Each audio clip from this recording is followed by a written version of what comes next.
ఈరోజు నేను మీకు ఒక 2 సారీ బ్లౌజెస్ అయితే చూపిస్తాను. ఇది వచ్చేసి మంచి టిష్యూ సారీలా ఉంది, గోల్డెన్ బనారస్ సారీ లాగా.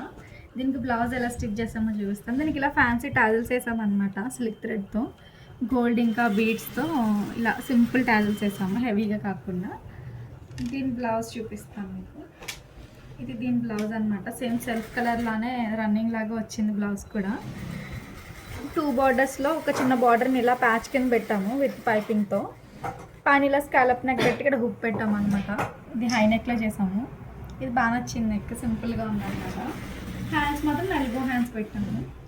ఇంకొక బ్లౌజ్ ఉంది, ఇంకొక సారీ బ్లౌజ్, అదైతే చాలా బాగా వచ్చింది నెక్ డిజైన్. ఇది మొత్తం సారీ అంతా గోల్డ్ వచ్చింది అనమాట. పళ్ళు ఇలా పింక్ వచ్చింది. దీనికి టాజిల్స్ ఇలా పింక్ టాజిల్స్ వేసాము. పైన ఇలా క్రిస్టల్ బీడ్స్తో వేసాము అనమాట. కొంచెం డిఫరెంట్గా ట్రై చేసాం, ఫస్ట్ టైం వేసాం క్రిస్టల్ బీడ్స్తో. ఇది సింపుల్ టాజిల్స్, మేము హెవీగా కూడా వేస్తే 2 కలర్స్తో వేస్తాము. దీనికి బ్లౌజ్ వచ్చేసి ఇలా బనారస్ పీస్ కింద వచ్చింది. ఇది బ్యాక్ డిజైన్ ఇలా స్టిచ్ చేసాము. ఆల్రెడీ నిన్న షార్ట్లో అప్లోడ్ చేశాను కదా, సేమ్ నెక్ డిజైన్ పెట్టాము అనమాట. కానీ దీంట్లో ఇంకా బాగా అనిపిస్తుంది ప్లెయిన్ మొన్న విత్ గోల్డ్ పైపింగ్తో చేసాము అనమాట. పైన ఇది ఒక లోటస్ షేప్ లాగా వచ్చింది. పైన బటన్ పెట్టాము.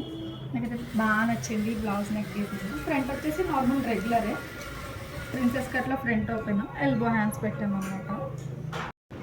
ఈ 2 సారీ బ్లౌజ్ నెక్ డిజైన్స్లో మీకు ఏది నచ్చిందో కామెంట్ చేయండి.